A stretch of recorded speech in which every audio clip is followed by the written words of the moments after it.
Welcome to Just Hair Me Out, a podcast about love, life, and hair. I'm Barbara. I've spent over 38,000 hours coloring hair.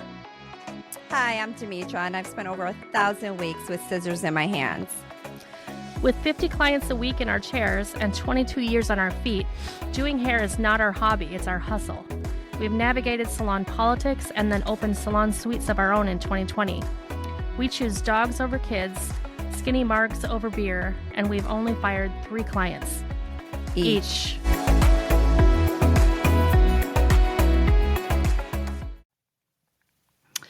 Welcome back to Just Hair Me Out. Today we are graced with Christopher Coan. So if anyone doesn't know, Chris is made up of Diet Coke, Sunshine, and designer shoes. I'm going to adjust this. It's like covering your face. Okay. There we go. So I first met Chris when he was helping out at the salon I was working at by being a front desk person, doing the scheduling and answering phones and checking people out. And he is extremely overqualified for that. And he is one of the funniest human beings I know. Oh. You are. Quick story. Once I was buying a townhome, and my dad sold real estate, so I was like sure that I could handle all this on my own because I was single at the time. And he went out of town when my inspection was happening. I was like, seriously? So because I hadn't owned a home, I was like not sure I understood all the aspects of the inspection. So I had Chris and his husband Jeff come with me because Jeff is crazy handy and Chris is really good at decorating. So I brought them along to have a look at my new place before I was buying it during the inspection. So when we get there, it's me and these 2 cute guys, and the selling realtor was there, of course, and then my inspection guy. The selling realtor was like sitting on the couch and just doing some work while we were doing our thing. And Chris sat down and he said, oh, what do you do? And he said, I'm here to help with the decorating. And he said, oh, are you a designer? And he said, no, I just have really good taste. Do you remember that? Yes. But the funny thing is I have a degree in architectural design, but I was going to tell him that. Oh, I didn't know that. Is that what you studied? I have a degree in English, architectural design, and sociology. Oh. Do you have 2 masters? No masters. They're all bachelor's degrees. Oh, wow. That's amazing. I didn't know that about you. Which qualifies me to answer the phone. Well, it's just like, So part of the reason I wanted to have Chris on is so that we could commiserate about the ups and downs of being the person who schedules hair appointments. And I was talking about how sometimes people say, I have to get in this week. What can you do for me? And I'll say, this day at 12 or this day at 1. And they say, oh, the only thing I can do is actually Friday at 3. And so why didn't you start the conversation with that? Exactly. So, and we're usually saying, some people say they can't do 3, but they can do 3:15. And when they do that, you know that they're actually going to show up at 3:30.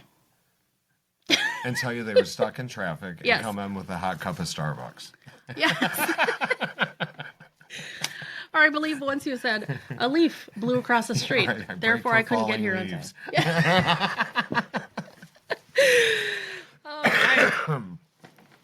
Do you have any funny or annoying stories from scheduling appointments? Well, no, like we were talking earlier. The things that crack me up are, I would get to work on Tuesday morning after the weekend, and there'd be a voicemail from 2:00 in the morning on a Saturday, oh, I need to get in, and blah blah blah. I'm like, were you out drinking, and come home and look in the mirror and think I'm hideous?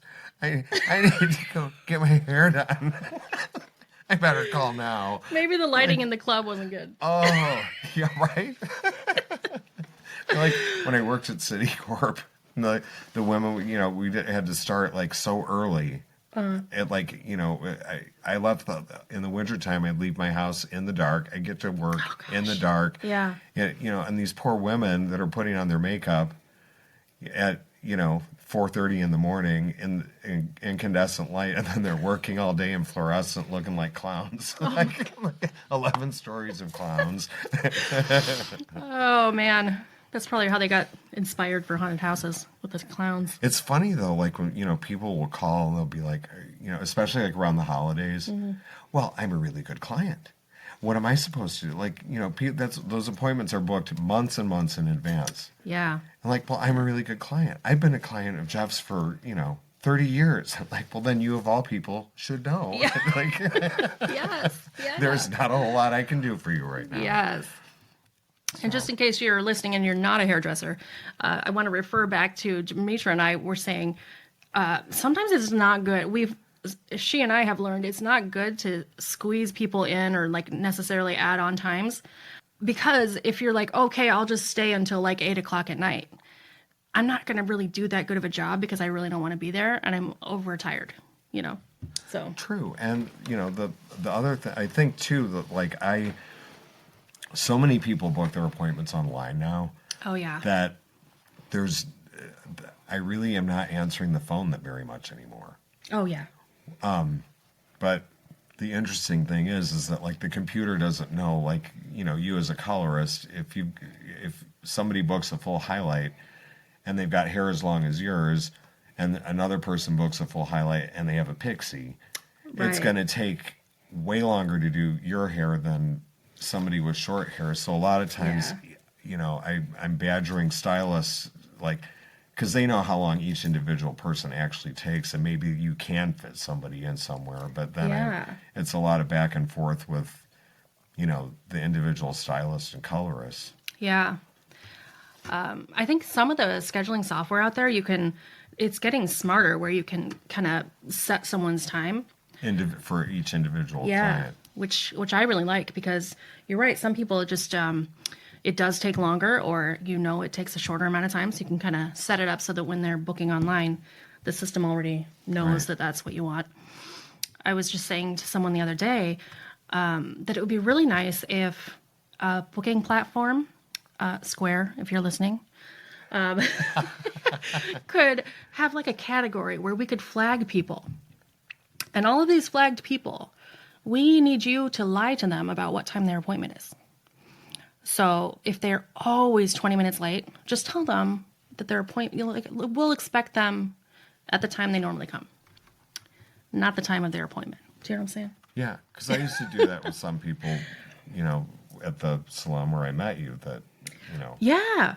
Because you just know. Yeah. And then I think people just don't realize or don't care that, like, somebody, if your first appointment of the day is 15 minutes late, that puts you behind everybody for the entire day. Yeah. And then you've got like 8 other people who are, pissed because, you're running behind and they're spinning their wheels, and everyone is so tightly scheduled these days that, 15 minutes is not, a small thing to a lot of people. Yeah. Yeah, or you cut corners on that first person's time in order to be on time for the next, but then you don't really feel great about it because you cut corners. You'd rather just like do the full service exactly how you want to do. Right. So anyhow, but yeah, that's the thing with this online scheduling is great, but you're also missing out on some of that finesse of having a receptionist who really knows the ins and outs and knows the people and all that. Yeah. So everybody, Chris has the funniest stories about his time living in Key West. Oh, Lord have mercy. Lord have mercy. So I just really wanted you to come on and educate all of us about Key West. What year did you move there? So I moved there in 1990. Oh, okay. And I moved back up to Chicago in 2005. So I was there for 15 years. 15 years. Yeah. I knew it was a substantial time. Yeah. All right. And can you tell us about, it's been like years since you've told me these stories, but the culture in Key West and how, like, tourists versus the community of people that live there? Yeah, so it was really interesting because I moved there. I had gotten out of a really horrible relationship, and one day I had been there once in my life on vacation in the 80s. And I was like, oh, this is a cool place. And I was just fed up with the city. And I'm like, I'm going to move to Key West. Did zero research. I didn't know a soul that lived there. Wow. I thought this will be a good chance to reinvent myself. So I packed up a U-Haul and my 2 cats, and I drove from Chicago to Key West. And in September, which is the height of hurricane season, the hottest month of the year, no jobs because it's slow season, because nobody in their right mind wants to go on vacation in, 100-degree heat and 99% humidity. Yeah. So fortunately, I moved with enough saved money that I didn't have to have a job right away, but I stayed in a hotel for 2 days, found an apartment, got rid of my U-Haul, and I didn't find a job until like almost Thanksgiving. Oh, wow. Because it's so slow there. So, and when does it pick up? So their season is there's a little blip at the end of October for what they have called Fantasy Fest, which is sort of like Mardi Gras in October. So they get a little blip for that, and then it's quiet till Thanksgiving, and then it's quiet for the first 2 weeks of December, and then that's when season starts. And that goes through probably the end of May. But, nobody tells you as a new resident of the island, like, to save your money, because, June through... You got to coast. Pretty much all of October is really lean. Yeah. And you don't want to be like I was, the idiot, in like, the middle of June thinking like, God, I hope I make $900 tonight because rent's due tomorrow. Waiting tables. Yeah. Now, was that your main job when you were in Key West, waiting tables? So I did, just for like, my daily expenses, I waited tables in fine dining because that was my background, and made really, really good money doing it. In fact, I was like one of the only people in my group of friends who only had one job. Oh, wow. Because and now it's changed a lot since I left. Not because I left, but I wouldn't doubt it. No, it's gotten very like ridiculously expensive. Yeah. It was always expensive, but now it's friends of mine that still live there that I knew like in the 90s and early 2000s can't even afford to save enough money to leave if they wanted to, because and they work 3 or 4 jobs, and every penny they make goes to rent, utilities, and food. Wow. So they can't save enough to, That's rough. Yeah. Because you think about it, you're at the end of the road there. It's 150 miles to the mainland. You've got to pay somebody to move you. You need first class and security for an apartment. You need, they just can't save that amount of money. People my age, like I'll be 60 this year, and people my age are living with like 2 or 3 other people in a 1-bedroom apartment. Oh my gosh. So I definitely got out. That's rough. Yeah, I definitely got out at a good time. But. Yeah, and there's only one road in and out, correct? And so like, and hurricane time is like super scary for that, right? Because if you don't get out. Right. Well, that's why I never evacuated for a hurricane, because they're supposed to. The thing with hurricanes, at least they're coming. They're not like a tornado, but they're supposed to evacuate Key West, which is the last island, first. But, yeah. And then, up almost like an airplane accident. Right. But the thing is that nobody obeys that. So, and it's 150 miles of road. A lot of it's 1 lane up, 1 lane down. So I didn't know that. 150 miles? Yeah. Wow. And so it's like a 4-hour drive. Whoa. Because it's just to get to mainland Florida? Yeah. Whoa. So my big fear always was that, like, you'd leave and you're in, during a hurricane, during an evacuation, it could take 10 hours. Yeah. Like a traffic jam. Yeah. And all the gas stations are closed. Oh my gosh. I'm like, so my big fear is like, do I want to be in a car stuck on a bridge in a hurricane, or would I rather just be in my house? Yeah. So I rode out, I think, 3 hurricanes in 15 years there. Wow. Which, the storms were bad, but the aftermath is what was always the worst. Yeah. Like one year it was Hurricane George, and my grid was the last one to have power restored. We had no power in the dead heat of summer for 2 weeks. Ouch. So we had no air conditioning. We had no We couldn't use the pool because the pump wasn't running, and we had sunk all of our patio furniture to the bottom of the pool so it wouldn't blow away in the storm. And Oh, yeah. so, yeah, that was, That's smart. well, it was smart, but it was, I finally was sleeping on the floor of the shower with cold water running on me because it Oh, was my just gosh. so oppressively hot there. Yeah. It was crazy. Man. So, but Yeah. in paradise, you pay the price. I Yeah. guess. Well, I was going to say, know. there's like downsides of everywhere, even when it looks like paradise. Yeah. So would you guys go out for like industry night? As servers? Yeah, like servers, or like the locals, I mean. Like even during tourist season, would you guys? Oh, yeah. Yeah. Yeah. And Key West is also a good hub for drag queens, yes? Yeah. Performers? Yeah. Yeah. Yeah, it's funny because we had just not too long ago, a client was going down there with her family for vacation, and she was asking me, like, where to go, what to see, maybe where to stay. So I sent her to a couple of shows that my friends do down there, and I gave her the name of a few restaurants, and when she came back, I said, how was everything? How did you enjoy it? And she said, well, it's not gay enough. Because it's gotten so ridiculously expensive that it's yeah. become, since I've left, an island of really, really wealthy people and the poor people that work for them. Oh, it's kind of a there's downer. Yeah, it's really kind of a shame. But, I don't know. I saw a real estate just the other day. It's a 115 square foot condo, Wow. 10 feet by 11 and a half. Yeah. That had a mini refrigerator, a sink that was maybe 12 inches square, no oven, but a hotel-sized microwave. Whoa.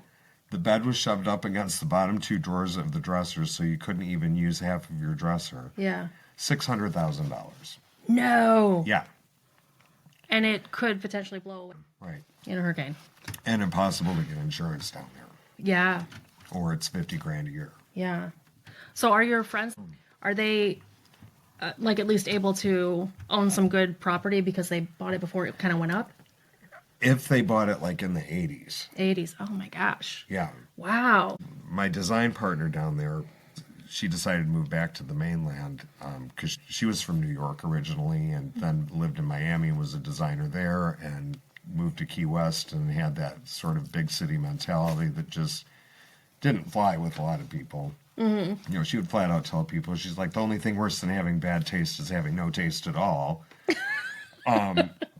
So she was selling her home in Old Town in Key West, and I called my parents and I'm like, you should jump on this, because she wanted like $289,000 for it. Wow. And this was like right before 2000, and it just sold for 1.4. Wow. So it's like 5 or 6 times, Yeah. The value just shoots up. Yeah, I mean, Yeah. like I was just telling about that little condo. It's like 115 square feet. It's 10 feet by 11 and a half feet. That's wild. It's like twice the size of our bathroom at the salon. For That's $600,000. Would that be on par with New York City? Or would that be I feel more? like, definitely on par, but like rents are ridiculous. Yeah. That's Yeah. amazing. But I guess things are worth what people are willing to pay for. Yeah, I mean, and homes go on the market, and in 3 hours there's 8 competing bids on them, and because there's not any really new construction going on down there, so Yeah. you know. Space is limited. So yeah, it's funny because like when that client came back, and I said, how was it? And she's like, it feels really Trumpy and not gay enough. And whenever I said, well, I guess the days of my friend Pinky rollerblading down Duval Street in a wedding dress at 9:00 in the morning on a Tuesday are done. And she said, pretty much. So Oh, it's kind of sad. Is Pinky the one that you said the tour buses, they would like point her out? Oh no, that was Rhonda Riviera. Rhonda Riviera. The eyelash stuck to her cheek from the night before, and her high heels slung over her shoulder. Yeah. But the tour bus. Yeah, because everyone Knew her. knows everyone down there. Yeah. It'd be like driving down, if you look on the left, this is the San Marcos Institute, and on the right is Miss Rhonda Riviera. Everyone say hi, Rhonda. Hi, Rhonda. So funny. Oh man. That was definitely an experience. I'm glad I lived there. Yeah. But it ran its course for sure. So Yeah, I can imagine. What are some of your funniest stories about waiting tables? Oh, Funny or annoying? Please share.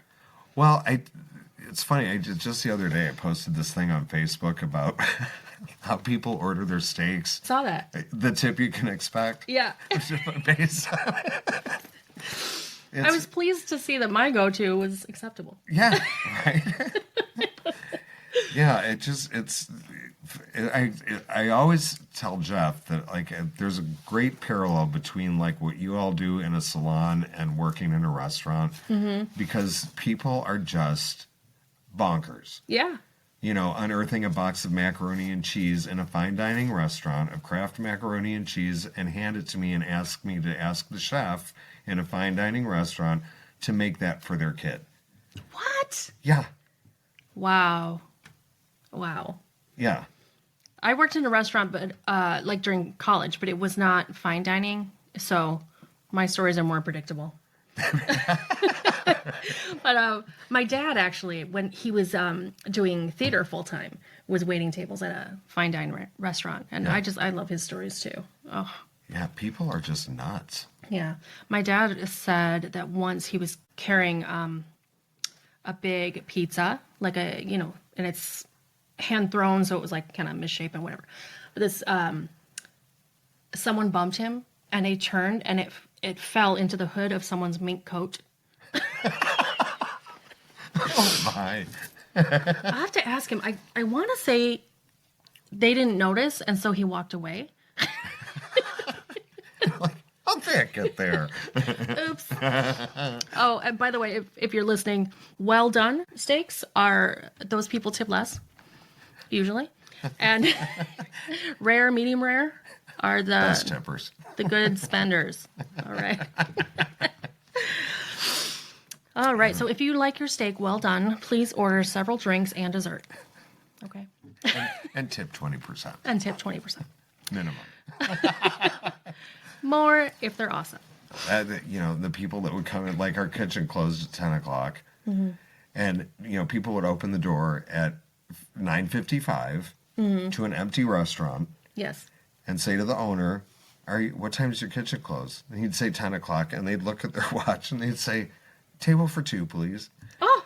I'm like, now, maybe it's because I waited tables for so long, but would you feel comfortable going into a restaurant 5 minutes before closing, order an appetizer, a salad, entree, and dessert, knowing that you're keeping a bartender, a server, the owner of the restaurant, a busser, and the entire kitchen staff there, No. and then tip like 10%? That's awful. Horrible. I used to think I was kind of a strange person, but I'm just solidly Gen X. And I wanted to bring this up because I've seen memes and whatnot that are very true, where if you're Gen X, you would go to work, you would go out, you would stay out all night, you would maybe sleep for 2 hours, but you would always, even if you're wearing the same clothes, go to work the next day. Whereas nowadays, people just call in. For a hangnail. For a hangnail. Yeah. So were those, when someone comes right before closing, are they like messing with your time going out? Yeah. Rude. Yeah.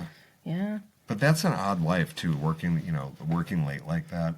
Yeah. You get out of work and then you go out and the next thing you know, it's 4:30 in the morning and then you go home and have a few nightcaps until 7 in the morning and then sleep till 3 to get up to go to work and, It's vampire hours. Well, yeah, we used to say the only people in Key West without tans are the people that live there. Oh, yeah. Because they're all working or Yeah. like in dark bars and sleeping during the day. Yeah. That's a good point. Yeah. And people used to ask me, like, well, why did you move to Key West? And I'd tell them I came for the Melanoma Festival and then I just never left. And they would say, really? I'm like, yeah. The Melanoma Festival. Oh, my goodness. Well, in the 90s, that was still a time when some people, not me, never, would put on like baby oil and try to get a tan. Yeah, or olive oil. Yeah. Yeah. Whatever's Literally handy. frying in the sun. Yeah. Put lemon juice in your hair. Well, yeah, tourists down there like don't realize like how intense the sun is that far side because that's the southernmost point in the United States. It's 90 miles to Havana, so you're closer to Wow. Cuba than you are to the mainland That's interesting. I didn't of know Florida. that. Yeah, Cool. because I used to tell people my last house that I lived in there was a block and a half from the southernmost point in the United States. So I used to tell people I lived 90 miles and a block and a half from Havana. Yeah. So there's Wow. a huge, cultural influence of the Bahamian and Cuban culture down there, which is really cool. And But they have some great Cuban food. they do. Now, were you ever a bartender? I could step in and do it, but I wasn't, not full time anywhere. I remember you telling me a story about a really hilarious woman that smoked a ton. Barbara Kellner. Is that what that is? Yeah. How do I not remember the name when it's my name? So did you meet her just being at a bar? She was a regular at the bar at the restaurant that I worked at for 15 years. Oh, okay. So she would see her while you were working, too. Yeah, and of course I'd run into her all over the island because it's only 8 square miles, so I'd run into her everywhere. Yeah. And plus she lived like a block from the restaurant, so Wow. yeah. And what was she good at life advice? Is that what she was? Well, maybe not so much. She was good at insulting people. Because she'd come in and she'd sit at the bar and she'd drink vodka soda and judge have everyone? 3 or 4 and get all liquored up. And Yeah. the next thing you know, you'd hear the curse words flying through the whole restaurant. And the owner of the restaurant, like, having a heart attack and asking this one time these 6 women from Dallas were in for dinner, and one of them got up from, because you could still smoke in the restaurants at the time, Yeah. got up to have a cigarette at the bar, and she standing next to Barbara, who was like 4 or 5 drinks in, and big hair, big jewelry, big makeup. It is Key West. There's Yeah. drag queens everywhere. Yeah. So I see Barbara looking at her and like up and down and up and down, and she finally goes, "Pardon me, madam, but do you have a cock?" And the woman goes, "I beg your pardon." And she goes, "A cock, a penis. Do you have one?" Because she thought she was a drag queen. Oh, the my woman God. stubs out her cigarette and goes back to the table and says, "That awful old woman at the bar just asked me if I had a penis." She's driving away the clientele. Oh my gosh. Oh, yeah, Michael used to have to walk her home from the bar. Or she'd come with, she had this golden retriever named Jenny that she'd tie to the bike rack next door and come in and get drunk and then forget that she had her dog. Oh, poor Jenny. So Michael, the owner of the restaurant, have to like take the dog home. Oh. Oh my God. What a riot. There I was were a thinking- lot of characters like that down there. I love that. Yeah. I had a good friend named Larry Harvey who was about this tall and always wore a big Panama hat and just gay as the day is long, but was like real good friends with Tennessee Williams, and like the stories that he had were amazing. And it's sad to me now that like, when that client came back, that like it's just so different Yeah. now. Yeah. Things change, but like when I look back on my time there, I'm like, it was a magical, crazy, kooky, anything goes kind of place, and now it just seems all buttoned up, and it's kind of sad, Yeah. Well, Well, it seems like at the time you were there, it was like really kind of a magnet for like eccentric, artistic, kooky people. Yeah. At Yeah. the end of the road, like people are either running to something or from something, or Yeah. reinventing themselves, or feeling safe there because there's a large gay community, and a lot of people that I knew were disowned by their family and whatever. So it was like this big family of choice down there, which is just really cool. Yeah. That's awesome. Yeah. I wish I knew you in 1990. I Yeah, would have come down there. of course. Well, I was in high school still, though. Oh. Underage. There are a lot of people that did that, just like come down on vacation and just make a phone call and say, "Send me my stuff, I'm staying." And That's amazing. yeah, Wow. Cool. it's kind of an impossibility now unless you like have like $1 million in your suitcase. Yeah. And then you don't need to make money half the year. Yeah. right? Yeah.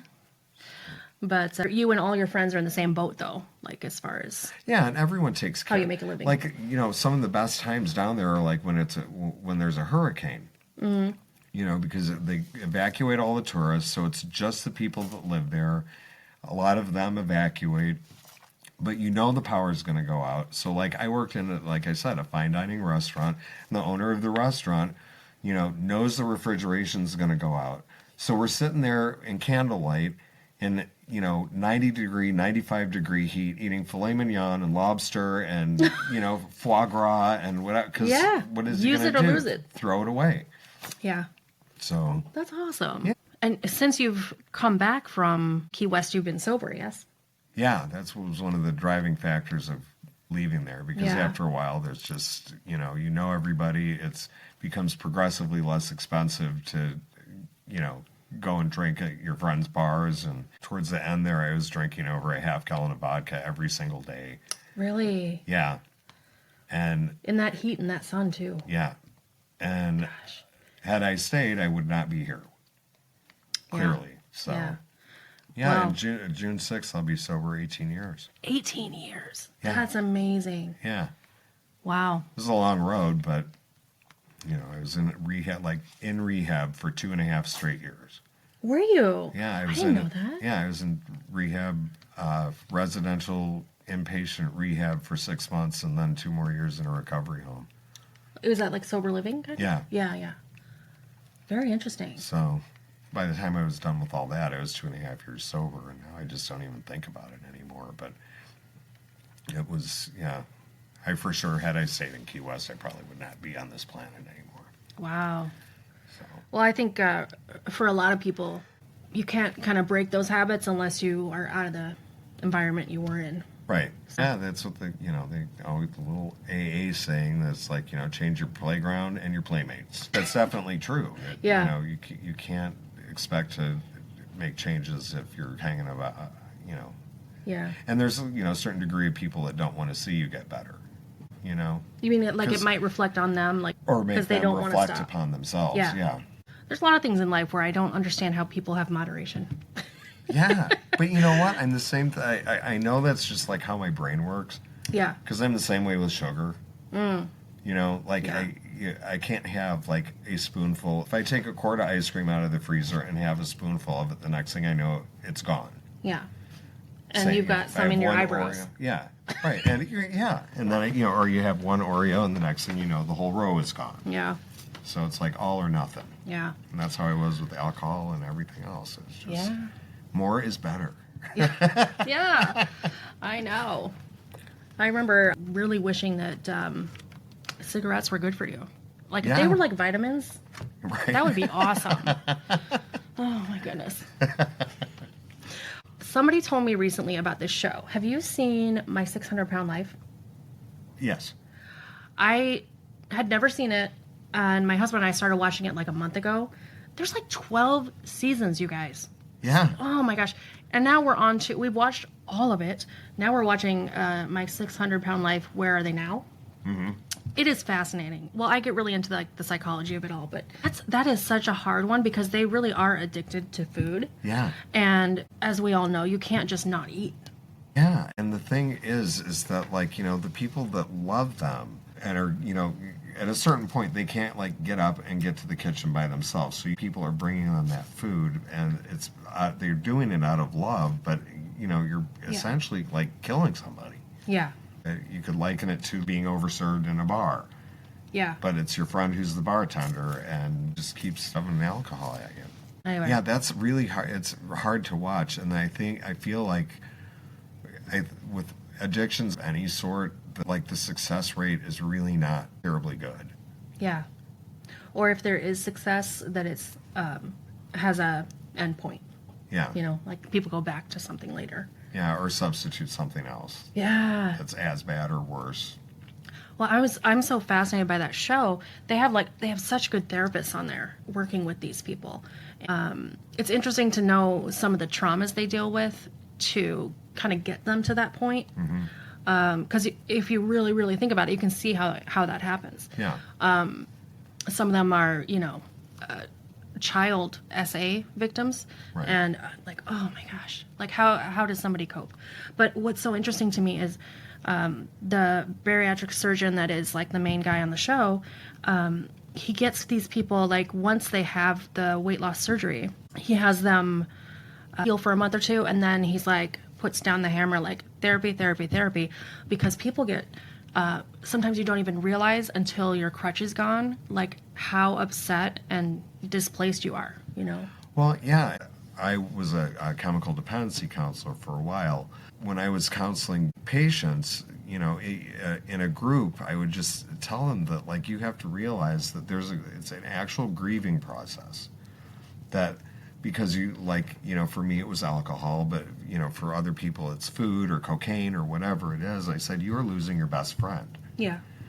And you have to understand that that is a grieving process, and treat it as such, because otherwise most people will wind up substituting something as bad or worse than what they were doing. Yeah. Like Just a different crutch. to fulfill the need of, Yeah. Yeah. Yeah. I've been known to play that game. But yeah, me too. I mean, I think people do, but, like, you know, I always used to tell with, like, these groups, I'm like, you know, if you can do crystal meth like a gentleman, more power to you, but I guarantee you most of you cannot. Yeah. You know. Oh my goodness. I just know that's how my brain works. It's, you Yeah. know, more is better. Yeah. Period. And it's as you say, the grieving period, it's kind of like, I feel like when you're changing a habit even of any kind, definitely like when I stopped smoking, there's like 2 or 3 weeks where you're just like pissed off that you have to do it. Yeah. Or that's how I felt anyway. And it just doesn't feel good. It doesn't feel right. And you're like, what the hell? And that's when I was wishing they had vitamins in them instead of nicotine. Do you remember those cigarettes they came out with that they were not healthy, but a healthy alternative to tobacco that were, I wish Was that clove? No, it was like ground up, it was like like a product of like cocoa plants. I think I do remember that. I don't know that I ever had one of those. This had to have been like in the early Yeah. 80s, because I was in high school. Also, any listeners that aren't our age, well, let me tell you, they made candy cigarettes when I was a kid. Oh, yeah. So they, And the you were wax, just like, how about the wax guns with the liquid in them? Oh, my that You had to God. put it in your mouth and bite the end off to get the juice out. Oh, yeah, that's a bad my look. God, It's yeah. a bad look. Oh, gosh. Oh, I can't. Would you like a holster for your juice? Oh, man. Just going back to what I was saying before, even I think of it as I go back and forth all the time about exercising. Like, because, you know, you really need to build that up Right. to really enjoy it and really feel good from it. But every time I start back up, it's like, it's so painful, like for like a week or 2 weeks maybe. And then it doesn't seem so awful. Yeah, but And then you start it's liking like it. sticking with it. Yeah. That is really hard. Yeah. And I do liken that to giving things up. And even if it's like, you know, a little bit benign, I shouldn't say benign, like sugar is really, really bad for us. But, you know, eating sugar, Yeah. you're going to feel like crap to give it up. And then you're going to feel amazing. Right. But it is almost like a mourning period. And also there's physical consequences too. Sure, like especially like you were saying with like tobacco, that, you know, it's like the nicotine withdrawal, and it Yeah. makes you irritable and difficult to be with, and Yeah. you know, angry at whatever. I just wanted to point out, give myself a pat on the back. I gave up cigarettes and I remained married to my husband. Attaboy, girl. Attaboy. I was like, please don't be mad at me. Right. It's like my next on my list is to quit smoking. Ah. Because I used to use the excuse that, like, well, I can't quit everything at once, but it's been 18 years since I quit drinking, so I think that excuse has kind of died on the vine. Yeah. All right. Well, thank you so much, Chris, Always. for being on our podcast. Yes. We might have to have you back later. I know Demetra was a little bummed to be missing out today. All right. Well, thanks so much, and we will catch you guys next time. Bye. Bye. If you enjoyed this episode and you'd like to help support the podcast, please subscribe or follow. And please leave a rating and review on Apple Podcasts or Spotify. Lastly, follow us on social media for clips of past and future episodes. All our accounts are listed in the show notes below. Thanks so much for listening.